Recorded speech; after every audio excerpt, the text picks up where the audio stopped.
la responsabilité. Ok. Rétablissement des responsabilités. C'est-à-dire que Baïba, Nana Saïnini, Ponanini, et puis on sanctionne. Oui. Je crois que Félix Séké doit être sanctionné. Ministre de la Défense doit être sanctionné. Ministre des Affaires étrangères, bon, fort malheureusement, Kalandé devait être sanctionné.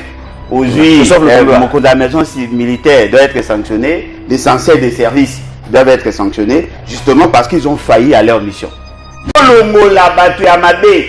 Parce que Félix Séké Nanga Kagame non font que. S'il vous plaît, allez de l'autre côté. Allez de l'autre côté.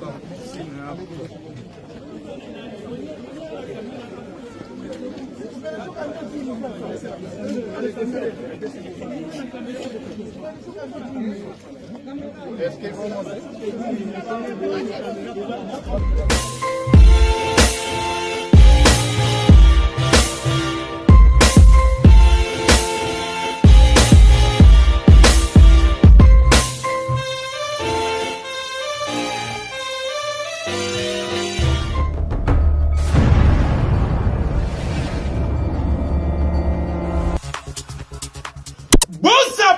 massivement na El Nao TV. Ça a proposition à plan de sortie de crise. Aboya Rangot. Fayu l'auto ça proposition à dialogue et à Bablo na bango ou balobaki. Aboya git. Siko lelo bonandi. Ok logo. Félix Séké a okende ko sola na Rwanda. Rwanda zo senga eba solola na M23. Soki yena Kagame ba sololi. J'ai ma résolution et que ces résolutions énervent nos intérêts, on sera obligé de faire la guerre. Peut-être dans ma solo, il y a comme équité. Nous avons un débat. Changement de la constitution, rien ne vous rassure que changement de la constitution tend à accélérer le processus. Il y a comment. Tout ça est allé par maladresse. D'ailleurs, il y a un gondo à Yankee. Non, Nambo a battu le Yankee à la hâte. Soki ba ebiso bien à gauche, souka na gauche, pose au côté na droite au côté banda mususu. Voilà les lots tozongi lisusu na débat. Il y a un large consensus. To fanda, to solola, to loba. Mais au finish, on aura un texte. Mais texte, on a ceux qui les ont respectés. On ne fera rien. Il y a un lien entre ce qui nous arrive et le non-respect de la Constitution. Je vais tenter de vous le démontrer. 1. Constitution est boyaki likanisi ya bato za minduki pour basa ba rébellion. Mais bato ba boyaki ko za mandoki ba bayini. Mutozo beaucoup ndenge ya makasité. Qu'est-ce qui s'est passé? Félix Séké en babenga genani. Babenga ke komo wa Rangers. Habité Yaza Commando, Alingasa la Oya Elingi. Et qu'est-ce qu'il fait? Abengi Kadima, na marque nae, a mis imposé dans le na canaille, et pas lobby, ouah, au salangé, je suis le garant de la nation. Il y a un problème qui se pose, la question est à garantie. Pour Mouto, il y a aussi Félix Séké. Vous voyez que Félix Séké n'est pas assez crédible. Vous voyez que la confiance n'a été. Et donc, sur ces faits-là, à lobby, il faut qu'il y ait l'implication de la communauté internationale. Donc, on commence au niveau national et après, il y a un niveau international où il y a cristallisé probablement, parce qu'il n'y a pas de garantie, par une résolution où il y a applicable. Tant que Basali proposition à Bango Toyoki, de comprendre que dans leur démarche, Balingi, Babenga, toutes les tendances. Oui, parce que la tendance à Liboso, Félix Séké. Tendance à Mibale, famille politique naïe. Tendance à Misato, l'opposition dans sa diversité, Bazu Bango, il y a composante opposition armée, composante opposition non armée. Ça c'est au niveau national. C'est que nous avons compris. C'est-à-dire que l'initiative ne vient pas de Félix Séké. C'est que nous avons compris, l'initiative n'a pas en tant que Banganga Nzambe, pour Nakoluka, couper sa orientation par rapport à la question sécuritaire, mais aussi question de gouvernance. Ce qu'a tout ça la constitution, donc on a un débat au New Sauté. Est-ce que Boyebi que Félix Sekei a signé des accords au mois de février 2019 avec le Rwanda? Est-ce que Boyebi que dans le mois de juillet 2019 il a signé des accords? Est-ce que Boyebi que Félix Sekei a réchauffé les M23 pour se sécuriser contre Kabila? Justement parce qu'il y a Boya qui faut respecter l'accord. Ensemble, il y a Bakobo, il y a Goto Samibeko, il y a Mimi Bissonation. Pour palper la réalité du droit, voir ce que vit réellement la population ici sur place, voir également les questions liées à l'humanitaire, parce que vous avez appris qu'on négociait sur le couloir humanitaire, mais aussi il y a toutes ces questions sur les violations des droits humains. Donc il était important pour nous de discuter froidement avec les acteurs qui sont ici sur place, mais aussi prodiguer nos conseils et montrer à quel point la paix est une nécessité incontournable. Nous sortons de cette audience très satisfaits dans la mesure où nous avons convergé nos vues sur la nécessité de la paix, que ce soit les acteurs qui sont ici de l'AFC M23, ont vite compris que même les armes ne donnent toujours pas la paix si les hommes ne se décident pas de s'asseoir et discuter. Et c'est ce qui nous donne l'assurance. Et donc c'était aussi pour nous l'occasion de faire parvenir le message de la population congolaise. Vous savez qu'il y a beaucoup d'inquiétudes sur ce qui s'est fait. Mon collègue l'a dit. Les uns parlent de la balkanisation, les autres parlent de crimes des masses, et donc il était important pour nous de nous approcher, mais aussi de voir, comme je l'ai dit, la situation, la réalité. Et donc nous allons rentrer, continuer notre périple, parce que c'est la mission pastorale. Donc c'est la première étape de cette mission, c'est de recueillir les avis, écouter, parce que nous faisons de la pastorale.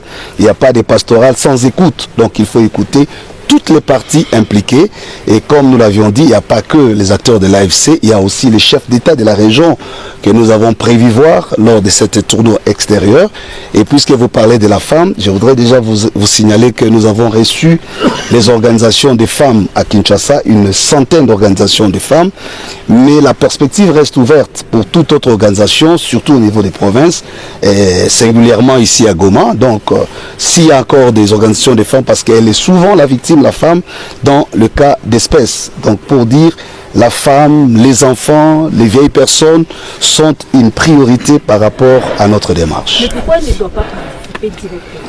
Nous ne sommes pas encore à l'étape de participer, c'est ça toute la confusion. Je voudrais ici préciser que ici nous ne parlons pas encore dialogue. Ici nous sommes à l'étape d'écoute, donc nous sommes en train d'écouter toutes les parties prenantes, les acteurs clés ou les personnes ressources qui peuvent enrichir la réflexion que nous mettrons ensemble autour d'une dynamique nationale pour que les Congolais réfléchissent. Donc quand viendra le moment de discuter ou de participer, certainement ces différents groupes de femmes qui ont été reçus et qui d'autres seront reçus pourront avoir l'occasion de participer à une forme de discussion, parce qu'ici rien n'est prévu au préalable. Dans notre démarche, nous n'avons pas encore écrit un pacte parce que nous apprenons que les gens disent que nous avons écrit le pacte. Non, nous avons proposé l'initiative.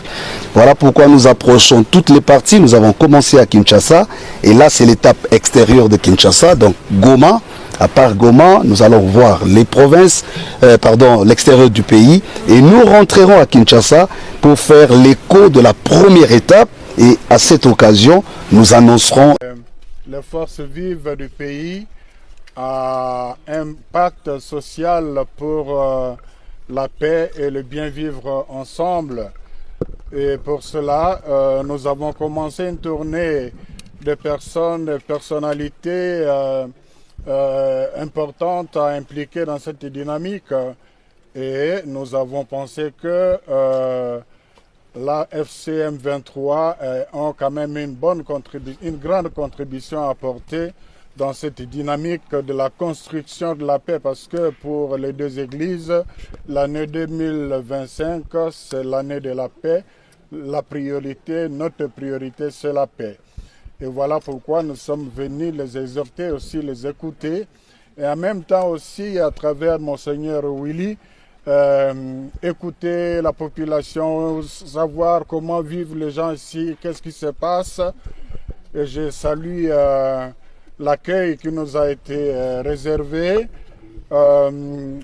AFC et M23, barre M23 représenté par Corneille Nangaa, nous a expliqué les raisons de leur agir.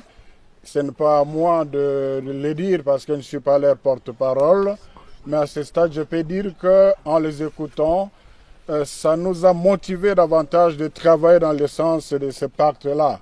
On a compris qu'il y a beaucoup de choses qui pourront être réglées si les Congolais se mettaient autour d'une table. C'était aussi l'occasion de partager avec eux les préoccupations des Congolais sur la perte de la balkanisation, l'exploitation illicite de matières premières. Là aussi, on a eu des réponses assez rassurantes que nous ne sommes pas dans la dynamique de la balkanisation, ils ne sont pas dans la dynamique de l'exploitation illicite. Ils nous ont expliqué un peu comment ça se passe dans ce domaine-là. Et c'était aussi l'occasion de faire le plaidoyer pour l'ouverture de l'aéroport, du port, mais aussi pour obtenir l'arrêt de la guerre le plus tôt possible parce que nous restons convaincus que la solution à cette crise n'est pas militaire. Alors, que répondez-vous à l'UDPS et à l'Union Sacrée qui se sont ouvertement opposés à votre initiative? Ben, j'ai suivi cet imbroglio-là parce que j'ai dit imbroglio. Vous avez suivi, nous avons été reçus par le chef de l'État qui est leur autorité morale. D'ailleurs, c'est la presse présidentielle qui a relayé l'interview que nous avons accordée. Le chef de l'État a salué l'initiative qu'il a taxée de louable pour reprendre son expression. Il a encouragé l'initiative. Il a dit qu'il accueillait ça respectueusement. Je reprends les mots du chef de l'État. Alors quand j'entends notre son de cloche, je crois que ça n'engage que ceux qui ont parlé. Et puis nous nous demeurons dans notre démarche pastorale. Nous sommes convaincus de ce que nous voulons faire et nous savons que la majorité des Congolais ne souhaitent que la paix et le plus vite possible. Et nous sommes convaincus que l'implication de tout le monde, y compris de ceux que nous sommes venus rencontrer ici, est nécessaire pour sortir de cette situation. Donc nous continuons notre mission, faisant d'abord, c'est la foi qui nous guide, et puis les réactions de forces vives que nous rencontrons nous rassurent. On sait tous que ces discussions se tournent, ou bien ce problème tourne autour du dialogue qui est inclusif, qui inclut les M23, la FCM23 et le président Tshisekedi. A-t-il accepté de rencontrer les M23 ou bien? D'abord, nous évitons le terme dialogue qui est pollué dans le contexte de notre pays. Nous parlons de forum national, un forum pour le consensus national. Et cela, qui dit consensus, toutes les parties prenantes doivent être impliquées. Lors de notre rencontre avec le chef de l'État, nous lui avons dit clairement que nous rencontrerons même nos compatriotes qui sont dans AFC M23. A-t-il accepté? Il a accepté de le faire? Bon, il ne nous a pas interdit et il n'avait pas à nous interdire parce qu'il a compris que c'est une démarche pastorale qui n'exclut personne. Éminence, vous êtes aussi à Goma, mais il y a en attendant les affrontements qui continuent dans le secteur de Kabi. Quelles sont les assurances ici à Goma où vous êtes en train de retrouver l'AFC-M23 et votre démarche va aller jusqu'au bout et le bien-être du Congolais? Nous sommes venus justement les sensibiliser, ceux qui nous ont bien accueillis. Nous sommes d'accord avec eux que on peut s'engager à trouver une solution pacifique le plus tôt possible pour que la guerre s'arrête.